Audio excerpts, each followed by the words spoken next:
This week on Front End Fire, did Cloudflare catch Perplexity lying? Vercel just dropped its AI SDK version 5, and TanStack just alpha released its DB library. Is it a new ORM, or is it something else? And of course, our lightning round of industry news. Let's get into it.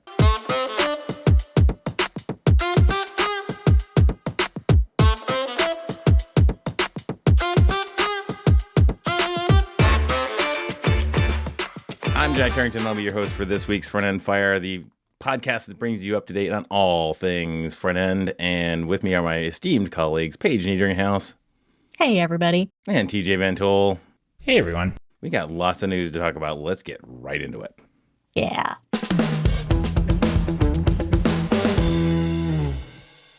So I hear something's going on with Perplexity and Cloudflare. There is. And so I'll give an update on this, and then I'm going to ask both of you to either join Team Perplexity or Team Cloudflare for which side of this drama you easy. fall on. All right. But I do think this is important news for the front-end crowd because it kind of affects anybody with a content website. And I feel like most of us have at least some marketing content for our companies or for the things that we work on. So to just set the stage a little bit, so this is drama between Cloudflare and Perplexity. Cloudflare is a hosting company. They're kind of best known for their stuff, things that protect websites, like protect against DDoS attacks, things like that. Perplexity is an AI company that's best known for their search engine that they designed to be basically a direct Google.com replacement. Just search engine, but AI. That's Perplexity's main thing. And Cloudflare, earlier this year, that you might have heard about on Front End Fire, announced that July 1st was Content Independence Day. And they basically have come up with some new offerings to protect sites, to quote unquote protect sites against AI bots. So if you run a content site and you don't want those sites scraped by AI bots, or you want AI bots to work out some sort of contract with you where they pay you to scrape your sites, which sites like Reddit and the New York Times and such have made those sorts of contracts. The big boys. Yeah, yep, the big boys have done that sort of thing. Cloudflare is basically offering this as a service where you can get this sort of blocking as well. So that was back on July 1st. Well, this week, Cloudflare kind of dropped the hammer and they wrote this fairly scathing blog post where they accused Perplexity of attempting to basically evade Cloudflare's blockers, specifically in situations where sites that were configured with their robots.txt and such, that they should have been blocked. So they put up this fairly detailed guide. What Cloudflare did is they built some completely new websites, and the full blog post is in the show notes if you want to read through this. But they basically just registered some new domains, threw some content on there, and then just went to Perplexity to see if Perplexity would know about them, because in theory they shouldn't, because it's brand new stuff that Perplexity shouldn't have access to. And what do you know? Perplexity did kind of know about them. So a day or two goes by, and then Perplexity offers a response that's kind of interesting, actually. So Perplexity came back and said that their crawlers do respect the robots.txt file. So they're like sort of background crawlers that is used to train their LLMs and whatnot. But that the requests that Cloudflare detected were done by an agent that assists with live user queries. So they're kind of differentiating between their background task that crawls the internet and builds up, trains their LLM, versus somebody going to perplexity.com and just saying, like, asking about something. So as an example, suppose that you went to Perplexity and said, I want to know about TJ Van Tol. And suppose that I had tjvantol.com deployed on Cloudflare. I had all the blocking on. I had my robots.txt configured. Well, Perplexity in this case is basically making the argument that because the user asked for it, that they're going to do it. They're basically going to override the robots.txt file because it's basically responding to a live user query. And that's what makes this a little more interesting, because it falls into this sort of gray area. Yeah. And I don't really know how I necessarily feel about this. I'm curious where you two are at. I feel like Perplexity should respect that.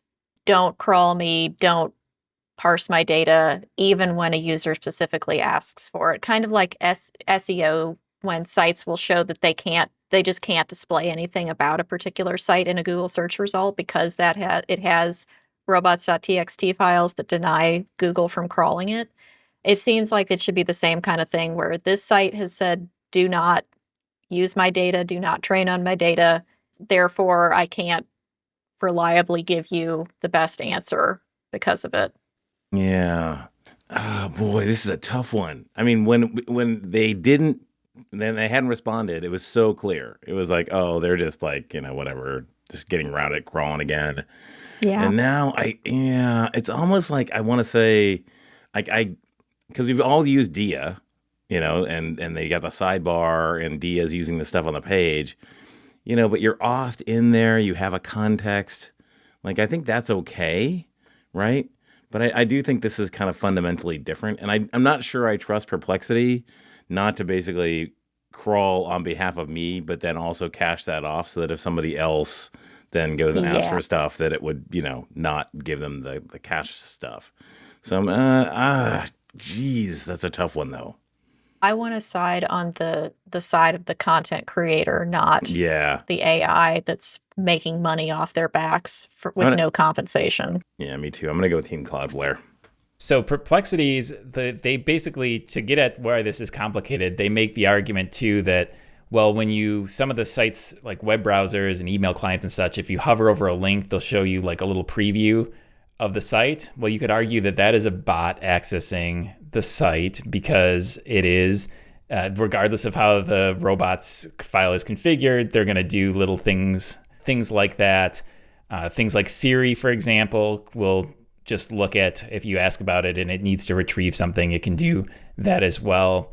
So it's a very gray area. And I think also we're also trusting that Perplexity is being 100% truthful here as well, which I think is another big part of this as well. Obviously, it's in their best interest to make it seem like, oh, but users are asking for the exact content of this website. What are we supposed to do? And right.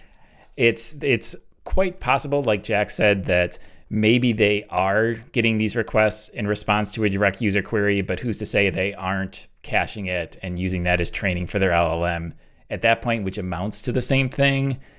And I don't know. I think it's good drama, though. It's good podcast content. I don't they even can know scrape later. I don't even know what the correct answer is, but I think this is going to be, we're going to keep seeing more stories like this moving forward. Yeah, definitely. An interesting gray area for sure. Yeah. Because, at the end of the day, like, I want my stuff actually indexed, right? If agents are going to become another search bot, like, and they provide proper citations, so that when people want more information, they want to read it directly, they can click on a link. That's it depends on the companies that are most upset about this are people that try to make money off their content directly. Yeah. And I feel for those people, but I would not want to be in that business in 2025 or moving forward, because I think you're fighting against diminishing returns in just where this technology is going.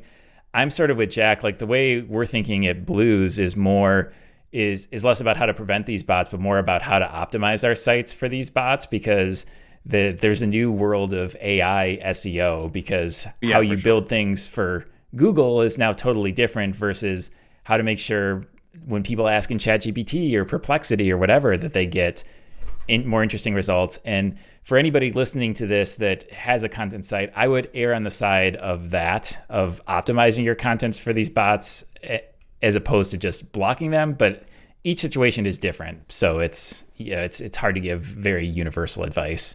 Absolutely. All right. Well, from the world of kind of blocking consumer AI, let's talk about how we use AI with Vercel's SDK. Yes. So this week, Vercel shipped AI SDK 5. It's hard to believe that they're already up to 5, since I think the first version of it came out 2 years ago, maybe, which seems like an eternity. But it is, I mean, when you start to read through the show notes or the notes for what is included, it is a lot. So they say that they are the first AI framework with a fully typed and highly customizable chat integration that works with React, Svelte, Vue, and Angular. So really whatever, not just Next.js, which you might have assumed because it's Vercel, but they work across different JavaScript frameworks. They are up to 2 million weekly NPM downloads. So this is actually a very popular AI SDK. And they've done a whole lot. They have rebuilt their used chat hook from scratch. So there have been a lot of problems, and people have talked about kind of the spaghetti code of maintaining the chat history and also being able to display the right pieces, send the right pieces to the LLM for parsing and kind of generation. So they completely rebuilt that from the ground up.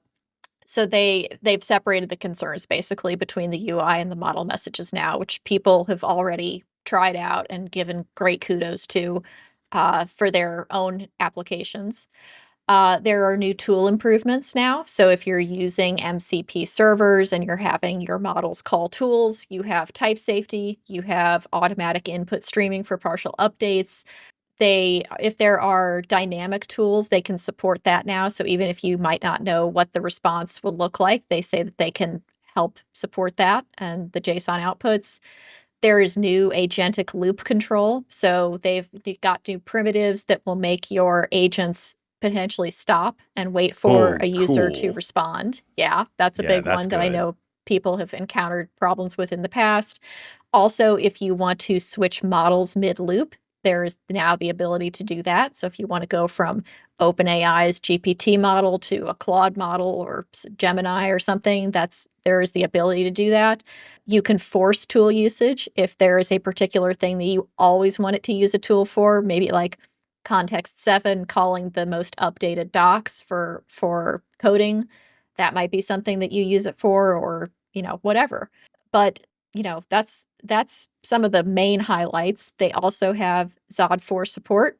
So if you like doing type safety with Zod validation, they can do that.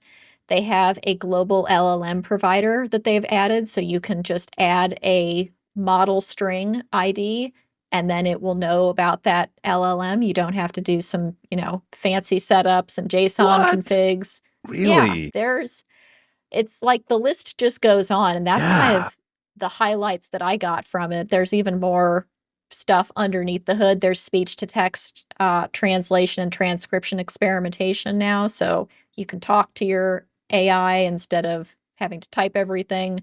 Vercel really put a lot into this release, and yeah, it sounds like it's going to be quite an improvement for people who are using it already. Yes, they did, and I think that's got a better, it's interesting how people kind of disambiguate like Vercel and Next, right? And they're like, I don't like the way that they played that and all that. And then like they talk about the AI SDK and they're like, ooh, really like that one. That one's okay. It's interesting. I still need to try this thing. I have not tried it yet, and it just seems like it'd be a lot of fun to play with. And I have to imagine still the most popular use case for this is like support agents that are smarter. That's probably the main thing people are building with this. And I guess we could use that at Blues. I don't know. I could probably justify experimenting with this a little bit. Oh, yeah. Find a reason to. It's a very easy way to spin up a chatbot on your site. Just boom, boom, boom, boom, boom. And apparently now you can even put in the model. You don't even need to get like this particular SDK adapter for OpenAI or whatever. Yes, you just have like your OpenAI key sitting in your environment somewhere. You just say, I want to use, GPT-5. Next thing you know, boom, you're done. Yeah, that's pretty cool. Yeah, nice. I kind of thought that it was like they released it as 5 because GPT-5 was coming out in the same week, and they wanted to like ride the hype train. And I don't know, but no, this is like a serious piece of release.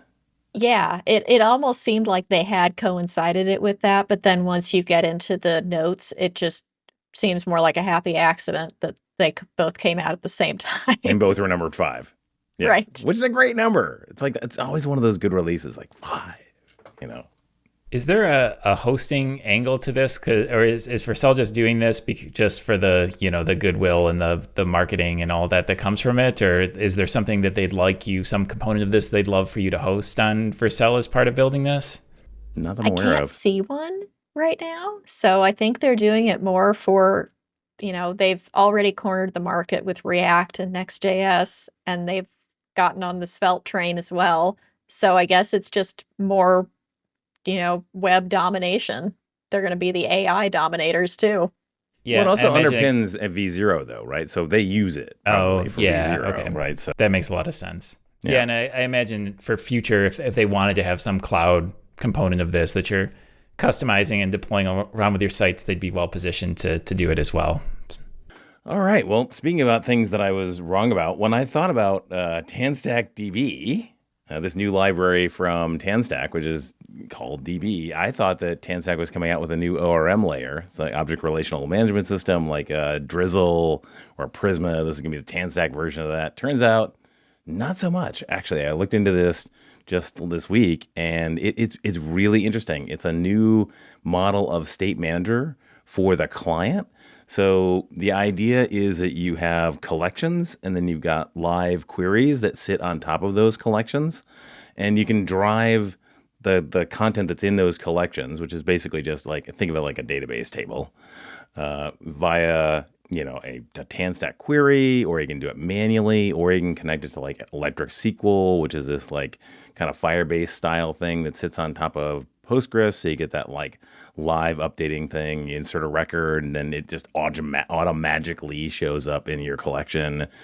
And then sitting on top of that are these live queries that give you a SQL style interface to those collections. So you can actually do joins and filtering, where clauses, I guess ordering as well, and all that kind of stuff. And you can do it like kind of in a generalized way. So you can put it in React Native, you can put it in your React app on your client, you can put it in the server, and it's a really kind of slick system, and it fits really nicely on top of TanStack query. So it's good within the ecosystem. It's kind of as I say, like a new way of thinking about state management in your client. So I'm really excited about it. Actually, it's a really cool addition to the TanStack ecosystem.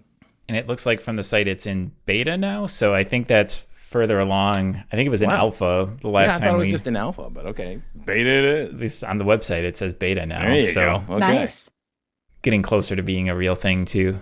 Yeah. Boy, there is nothing that the Tan universe does not seem to have or is building. Yeah, it's a nice piece of work, and I've been talking to the authors on it, and working out some content around it, and so they've been super responsive, and that's been really great.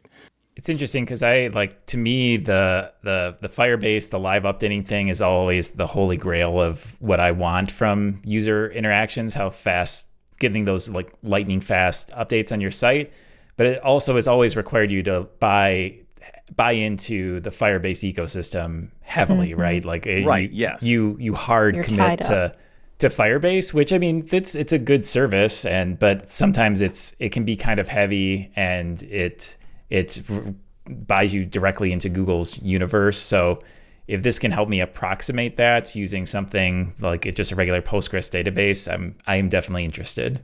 Yeah, for sure. And it's like they took the client portion of like a Convex or a Firebase, and they abstracted that so you can have any kind of system underneath it data wise, and said, okay, so here's the system that's going to manage like the syncing and all of that, and the real time updates and all of that. And we're just going to make that its own library, and then you can put underneath whatever you want. You can have it, database driven off of a stream or something like that, or you can have it so that it's, as you say, like on Postgres or backended by Firebase if you want, or Convex. Yeah, cool. Very cool. Yeah, if you want to experiment with this, you can go and do create start app, and then one of the options is for DB, and it comes up with a chat example, makes it really easy to start out with. All right. So do we have any lightning round this week? We do. All right.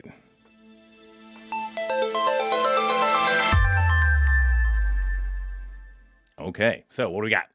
So we'll talk about the number 5 because we'll just keep that party rolling. So OpenAI, as we kind of alluded to in the main notes, OpenAI has released GPT-5, and there were leaks about it, like a GitHub PR went up or something happened, and some people saw it from the archive, and it was immediately taken down, but then that set off Reddit and Hacker News and everything else. So on Thursday this week, GPT-5 came out, and when you look at their website, it is the smartest, it is the fastest, it is the most useful model yet. And it has built-in thinking, which, other varieties of GPT have had before this. But what is, I think, most interesting is that it tells you that the model itself will decide based on the user's question and maybe some explicit instructions from them, whether it should use its deeper reasoning model or its quick response, stream you an answer immediately model, which is kind of interesting that it's making those decisions. I was reading through it, and it said that the 3 most common uses for GPT are writing, coding, and health. And I was not expecting the health one until they started describing that apparently people use it as an AI version of WebMD or a therapist, a virtual therapist, which I saw recently. Sam Altman came out and said nothing that you tell it is protected by doctor-patient privilege, so maybe you might want to rethink the deepest secrets that you're telling your AI therapist. Yeah. But, I having not really had a chance to try it out yet because it is so brand new, it says that it will give you more honest responses and actually tell you if it is not capable of doing things, which I am skeptical of because all AIs want to please everyone all the time. It says it will do less glazing, which is the kind of, oh, you're absolutely right, you're so smart, that's a much better idea kind of emphaticness that we are used to also. I know. And it says that it's more accurate at math, it's better at coding and writing websites. It can, just kind of the things that we've come to expect as like baseline improvements, it's getting better at. So I don't know. I'll be very curious to see if I feel like I see a real improvement in the responses when I use ChatGPT next versus what I've been getting so far. In theory, I like the idea that it does the model switching. I know the best equivalent I can think of for that is Cursor at some point switch to just, instead of letting you pick a model, which you can still pick, but it defaults to just auto and it figures it out. And I found that for the most part, I've been totally happy with that when I'm using Cursor, because chances are it's the people behind it that write the algorithms inside that are better positioned to know which is the best than I am. And if I really do think I know what I'm talking about, I still have the ability to go in and pick it explicitly. So in theory, I like that. But again, like this just came out and actually they're rolling it out. So I can't, like, as of today, we're recording this on a Friday. Like I don't actually have access to it in ChatGPT, so I can't play with it quite yet. But when we do try it, we'll report back, I'm sure. And one quick note about the AI as therapist thing. Illinois just actually blocked that. Turns out they just did a ban on they're regulating AI, so they don't want it to act like your therapist anymore. I'll put a link to that article in the show notes. Interesting. I am going to defend real quick so you have to be careful with using AI for any health related things, but I've personally found it valuable for a few things. So as long as you use the same caution you take when you go to say like WebMD, and you can't, like, you have some minor illness, people already know you can't go to WebMD and take everything verbatim because you'll immediately think you're going to die. Right. If you take those same precautions to how you use something like ChatGPT, so I've used it for like minor aches and pains and ask it and just give it some ideas. What are some stretches I can do? What are some strengthening exercises? Help me build a routine for doing it. Those sort of low risk things are really great, because that's the sort of thing you'd have to go to a physical therapy person before and get that set up. And it's something you can just try at home real quick. And then, if it doesn't work, then you seek out an actual professional help. So obviously not for super important things. For those, you still definitely want the human touch and care in. But for less important things that are still problems in your life, I actually have had pretty good success with it. Yeah, I've used it for am I the jerk in this scenario things. And, I thought it was informative. Yeah. But it's probably going to be more likely to tell you because before it'd be like, oh no, you're so right, Jack. Probably it's not so. you. It's definitely not you. Yeah, it did say that. But anyway, okay. Moving on. You got any other lightning news? Yeah, we've gotten some good updates from our chat. So just shout out to people in our Discord channel. We've gotten some really great updates from them. So one was they shared a link with us. We had a talk last week. Our lightning news was about hover media queries. And someone in our Discord chat shared a very thorough Smashing Magazine article that gets into more of the nuance than we had a chance to on the podcast. So I'm going to drop that in the show notes too. So if you were intrigued by that last week, you want to learn more, I'm going to put that in there so you can read through this. And then our chat also pointed us to an update, some less fun update on Windsurf and Cognition. So previously on the show, we covered Windsurf being acquired by Cognition, who is the AI company that makes Devon. They're acquired about 200 employees from Windsurf. Well, fast forward a little bit. This has been 3 weeks, and Cognition is now laid off 30 employees and is offering buyouts to the 200 remaining employees on the team. According to an email, the information viewed, employees have been given until August 10th to decide whether they want to take the buyout, which amounts to 9 months of salary. Now, that bit is fine. Like a 9-month of salary buyout is, actually probably pretty generous. That's pretty decent and pretty generous. Yeah. Mm-hmm. Where this gets a little less fun is that this quote, those who choose to stay are reportedly required to spend 6 days at the office and clock more than 80-hour weeks. And then this is a quote from CEO Scott Wu, quote, we don't believe in work-life balance. Building the future of software engineering is a mission we all care so deeply about that we couldn't possibly separate the two. I hate that. I hate that so much. If there wasn't, this is obviously just like the return to office mandates to get more people to quit. There's very little sugarcoating it. That's a 13 and a half hour day that they're expecting everybody to be at the office. This is a blatant ploy to get them to quit. Yeah.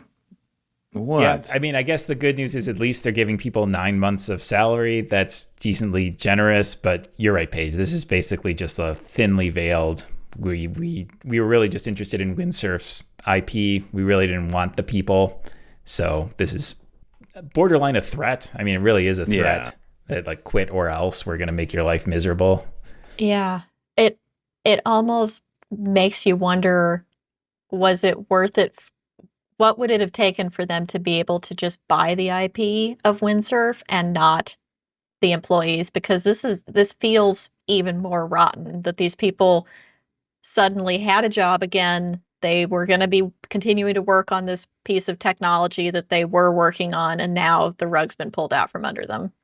Yeah, I don't know if there's some legal bit of this that required them to take the people along with it or how all that worked, but it might have been a VC thing where they were just shuffling money around from one to another and taking losses and taxes and But I just hate the precedent this sets because when one Valley company like Elon Musk goes into X and brings in like a toilet or whatever, and then fires half the people. Suddenly half the companies in the Valley are like, "Oh, what's great? Let's fire half our employees today," kind of thing. Mm-hmm. And now you got some guy out there saying, we don't believe in work-life balance, 80 hours a week. We expect that, right? Expect that there's going to be a bunch of companies out there that are going to be like, "Ooh, somebody finally said it out loud. Now we can say it too," and memos to follow. Yeah. And it's one thing too, if you're open about that when you hire people, if you hire and just say, and you pay people appropriately and people know what they're getting into, I can respect that a little bit. I still don't necessarily agree with it. I think it's very, very problematic, but at least you're transparent about it. It's another thing to bring people on board, make it seem like, oh, welcome to Cognition, and then throw something like this out there. I don't know. It's just kind of depressing all around. Yeah, and you're just setting up the employees who remain behind for burnout. There's no way that anybody can sustainably do that for any length of time without just flaming out in short order. Yeah. That's unhealthy in every way. And if it's code, you're going to get the worst possible output from those developers. Like, yeah, it's terrible.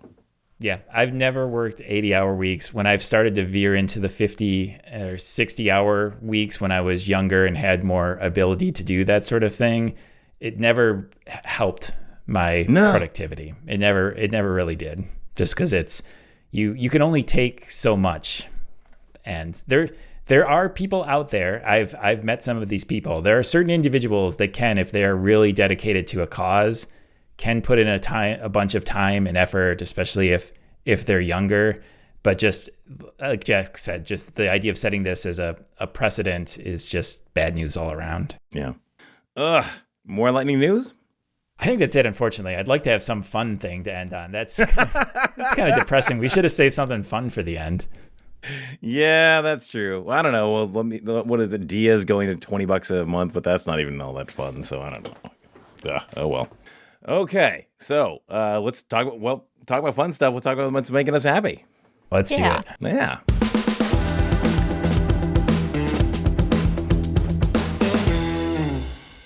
Paige, what's making you happy this week?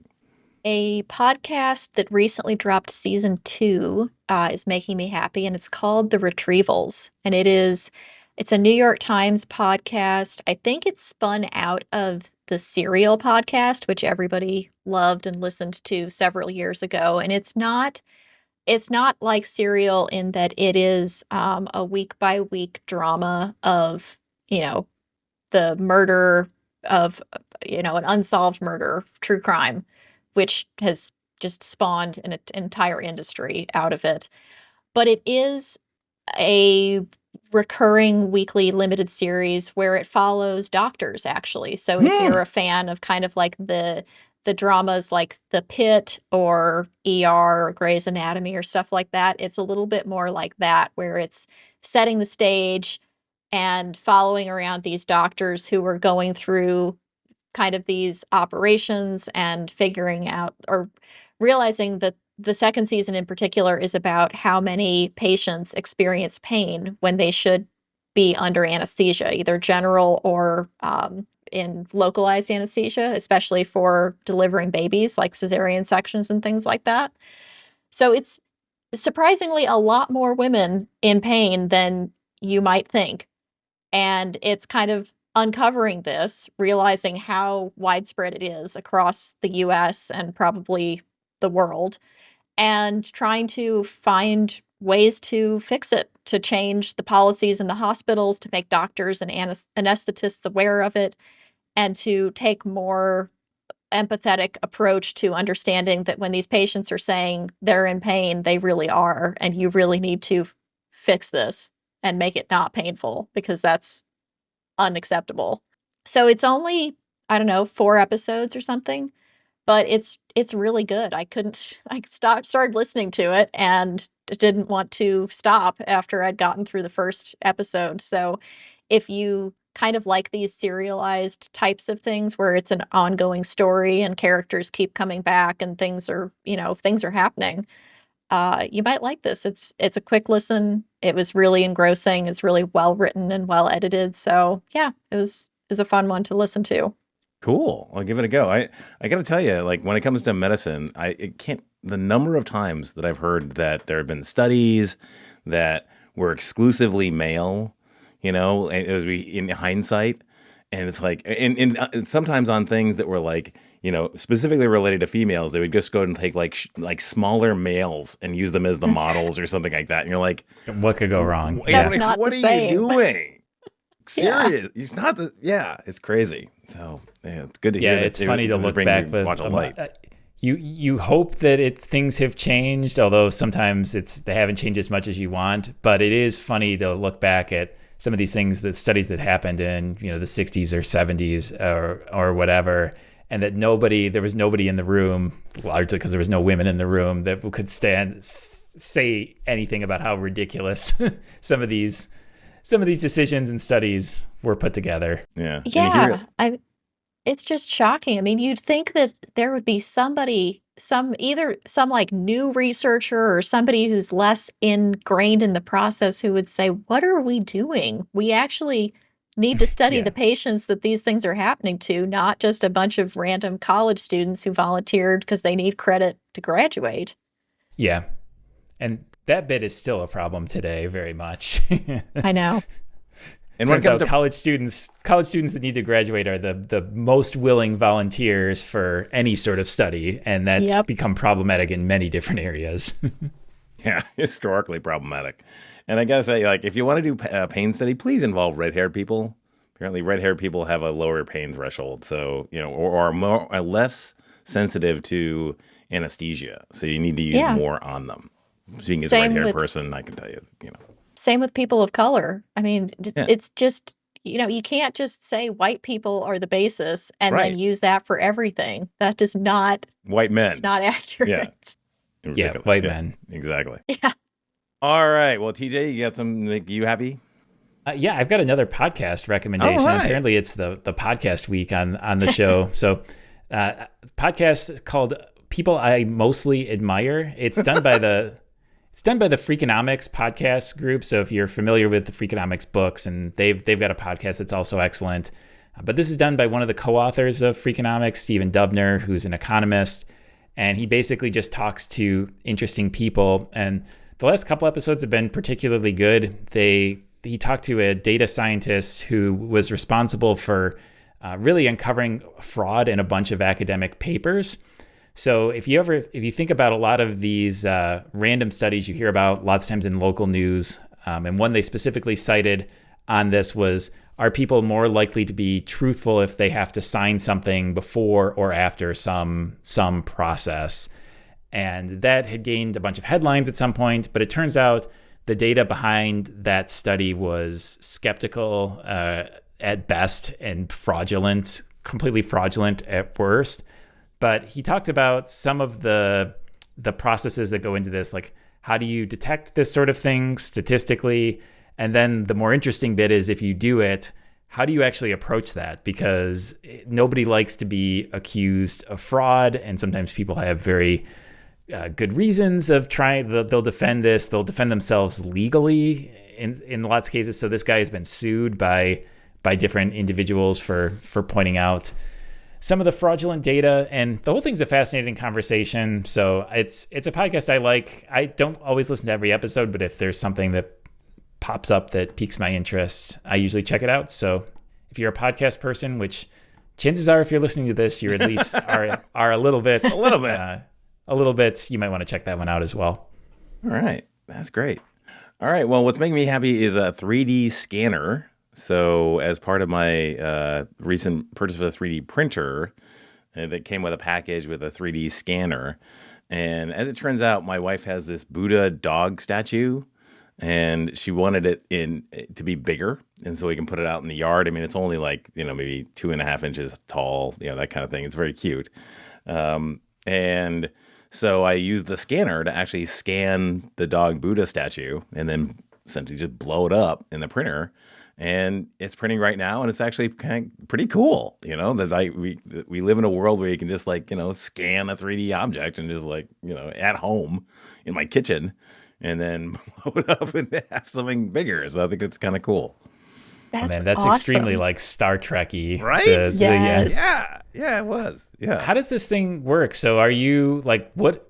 Because I know roughly what a 3D printer looks like. Where does the scanner go, and does it go to the side and Oh no, it's not part of the printer, but that would be cool, right? You have some sort of replicator thing. This is actually it's like a hand. It looks like an old maybe a cell phone from the 1980s kind of thing, right? Mm-hmm. That kind of size range, and it's got a bunch of sensors up on one edge, and it's got a USB connection out the back that you connect to your my Mac. And then, you basically, there's a lot of calibration that you do. Oh my God, there's so much calibration. It's such a pain in the butt. But once you get past that, you basically just kind of rotate around the object, and it's smattering the thing with point evaluation stuff, and you get this point field, and then from there you can do like some you can kind of get rid of the noise and kind of hand it at it and get it all cleaned up. Unfortunately, like it was a little bit beyond me, so I ended up throwing it out to like Fiverr to somebody to actually just go and like get it like super cleaned up, because obviously you're gonna print it a foot high, right? You gotta like have it nice and clean. Yeah. But it was cool. Yeah. That's very cool. That sounds a little bit like at my dentist's office. I needed to get a mold of my teeth made for a retainer at night. And they had this little handheld thing that they ran over all of my teeth, inside, outside, up, down, everywhere. And then in the end, on the screen, you could see that they had like a perfect model of my mouth, so that they could send that to the lab, and the lab could make a perfectly shaped retainer, a night guard for me. That's so freaking cool. It is. I mean, wow, technology. Yeah. It's funny, as somebody who went through a lot of orthodontic work back in the day and now have kids that are towards the end of going through that process, it's amazing how far that stuff has come. Because I remember, you used to just bite into something that was disgusting, right? Oh, right. The goop. So gross. Yeah. Gag on it. Yeah. Yeah, that was the cutting edge technology, and then they had to physically send that thing to the labs. You had to wait quite a while because that thing had to get there so that they could build the retainer based off that. And now it's funny, that seems just like Stone Age at this point. Yeah, those little molds of that purple and gray goo that you'd have to bite into. Oh, those were the worst. The latest dentist thing, not to turn this into a dentistry podcast or anything, but they told me the last time I was in that they can now regrow gum tissue. So I have very sensitive gums from years of orthodontist and like crap being done on my teeth. But apparently now they can use lasers to, they more or less just point lasers at your gum and breaks it down in a way that generates more growth in the area. And it's apparently a pretty seamless process. So I might be getting it done. I don't know. I'm kind of debating, but I just kind of was fascinated that technology exists. Yeah. I mean, that's a real game changer for so many people who have sensitive teeth. Wow. I need to ask my dentist now if they do that. Right. Well, it's for sensitive gum line, not for teeth. But so like if you ever have any sensitivity, like top or bottom of your teeth right on the gum line, then you should probably ask about this, because it's now a thing. There you go. Wow. Technology. And that's your dental podcast for the week. Yeah. Okay, I don't know. I got there from 3D printing, but yeah. So anyway, we'll put up on the in the show notes. We'll link to where you can get some pictures of the. Yeah, I gotta see a link. Statue. I gotta visually see this thing. Just I just see for this curiosity. statue. It's very cute, and because it's a multicolor printer, I have the option of printing it in multiple colors.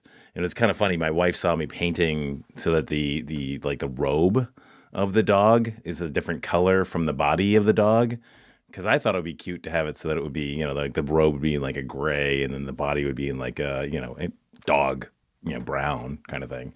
And she's like, no, I don't want that, but I want that. So I'm gonna go and print like a somewhere like a medium-sized version that has two colors on it, because I think it's kind of neat. Yeah. Does the 3D scanner pick up on color as well? Yeah, it does texture as well. Yeah. Wow. Yeah. Wow. I'm telling you. Okay, that's more impressive, actually. Yeah. Wow. Okay. I mean, if you're like a video game person, if you want to like scan a rock, or something like that and put it into your game or something like that, you can do it. It's funny. Like when I got it, I'm like, what am I going to do with this thing? And then, she's like, oh, I need this dog Buddha statue blown up. I'm like, okay, I got the thing, it's done. But this now is my moment. This is my moment to shine. But like, I can't think of what else to do with it. Like, there's just not that much in the world. That's when you look at the world, there's just not that much that's 3D sculpted. I mean, I guess I could like 3D scan my lenses and create like custom holders for them or something. But like, yeah, like if it were so good that like there's certain times where I have a screw and I need an exact copy of that screw, but it wouldn't, you couldn't use it for that, right? I wouldn't think, but or some like little piece of plastic molding, like I lost the other version of this, or this one cracked, and I can't, it's not the sort of thing I can get a replacement part for because it's just bespoke to this fan or this whatever. I could maybe see it for that, but I don't know. I'm kind of with you. It seems it's fascinating, but it seems more useful from a gimmicky perspective than like a truly enhance my life perspective. I've been thinking about how to like sneak up on the dog when it's sleeping and like scan it when it's really cute, you know, and then make a little statue out of that. I thought that might be fun. Yeah, you'd have to get the dog in a deep sleep. Right. Exactly. Yeah.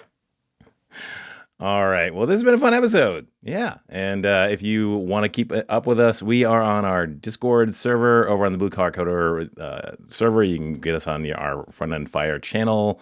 We're on the web. We're on all your socials. Just go tell your friends to join up on the podcast. And yeah, I guess we'll see you next week. Yeah. Thanks to everybody on our Discord channel. We love those links. Absolutely. So keep that coming. Absolutely. Yeah. All right. Absolutely. Bye, everybody.